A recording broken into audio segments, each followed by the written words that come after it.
What up mga pointers? What up mga 18? So ngayon manood ulit tayo ng mga SB19 updates. So kanina po tayo manonood, no? Marami na ako mga channel na panood regarding sa SB19 na mga updates meron. Pero mas gusto ko pa rin talaga kung paano mag-content si Miss O, no?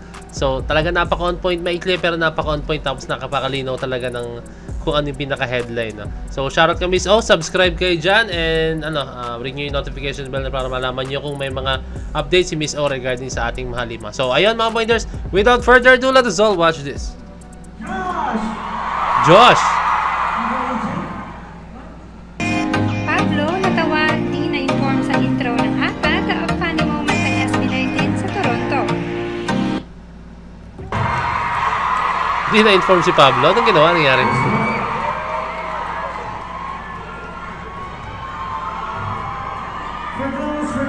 For those who are first time seeing us tonight, we'd just like to introduce ourselves. Get in the zone! Break! Here we go. SB19! From the never-aging member, Josh! Yung mukha ni Pablo. Hello everyone, I'm the never-aging member, Josh. Never-aging? What? Your turn. 18! Your turn. Akala ko points to Stel ang gagawin ni Stel, no? Akala ko points to Peds. Let's go! 18!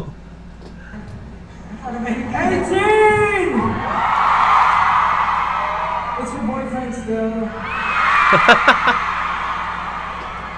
Takan-takan na si Pablo. Anong ginagawa nito mga to?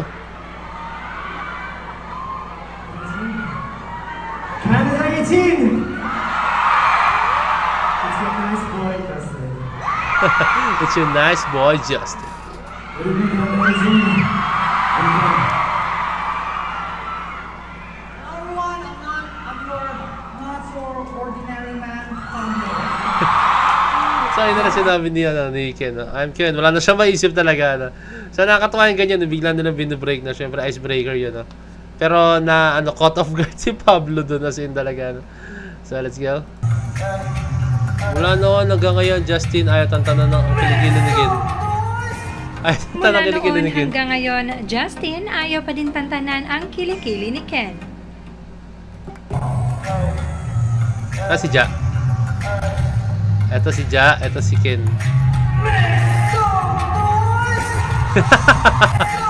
Tinatusok.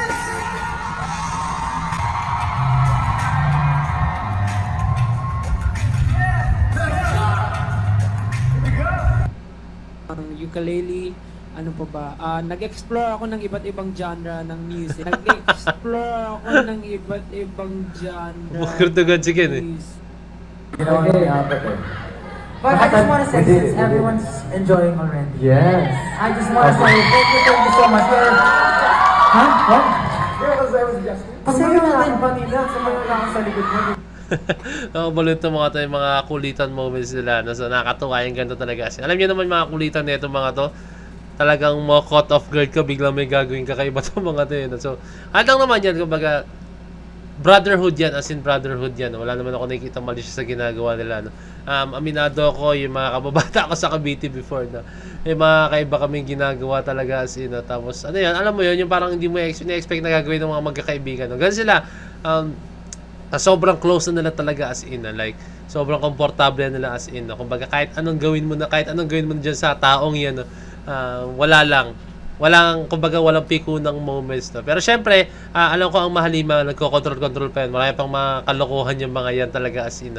Eh, syempre siguro, nagko-control pa yan. Pero kasi syempre, meron, may mga audience sila, no?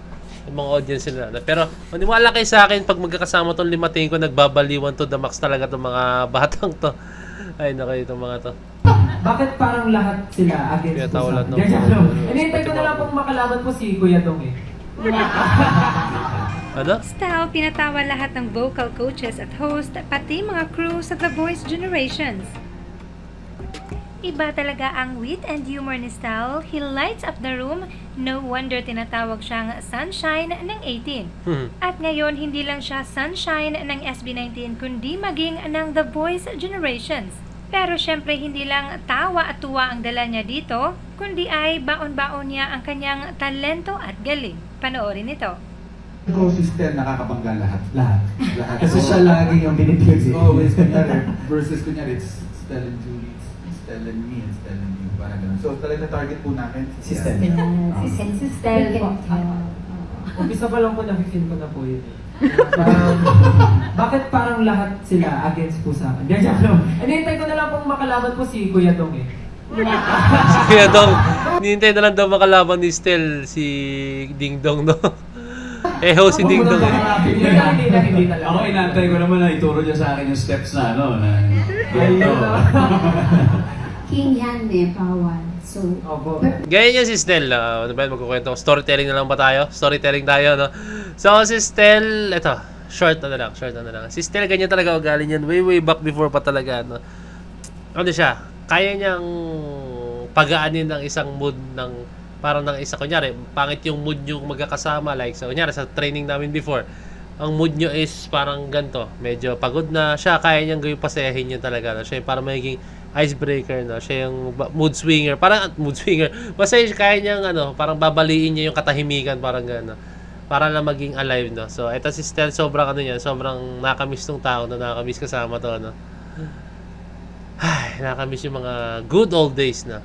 Pero syempre, si Stel, wala tayong magagawa. No? Sobrang sikat na siya, no? Hindi na mangyayari yun. Hindi, I think posible na mangyari yung, yung magkita kami. Pero syempre, yung bonding moments before, tingin ko, posible na kasi sobrang sikat na ni Stel, no? As in. Kaya, shoutout kay Stel, sana ituloy mo lang yan, no? Yung mga pangarap mo, as in. I'm pretty sure na very soon talaga isa ka sa mga gaangat ng ating bansa. Let's go. Sa akin yung project na to, parang dumaan lang siya sa akin. Napanood ko na, wait lang. Parang dumaan lang siya sa akin. Sabi ko, okay. Tapos, nung sinabi nila, The Voice to, yung chair na. Style, ibinulgar ang totoong reaction ng SB19 members sa The Voice project niya. Sa akin yung project na to, parang dumaan lang siya sa akin. Sabi ko, okay. Tapos, nung sinabi nila, The Voice to, yung chair na iikot. Sabi ko, ay, The Voice to, yung iikot yung chair? Sabi na, yes. Sabi ko, ganun yung reaction ko, parang, ako? Like, The Voice, magiging coach, or mag-audition ako? Ganun pa yung sabi ko eh. So ina-expect ni Stel na nung inalok siya, akala niya mag-audition siya sa The Voice, pero hindi niya na-expect na coach siya. Wala, natulala po ako for 2 days. So, kasalanan niyo po na hindi po ako nakapag-practice ng 2 days dahil po sa inyo. And nung sinabi po ng management namin sa members ko, sabi po nila, kunin mo na. Hindi na namin alam sasabihin sa'yo pag hindi mo pa kinuha yan. Kasi, to be honest po, sobrang mapili po ako talaga sa kung anong project yung kukunin ko.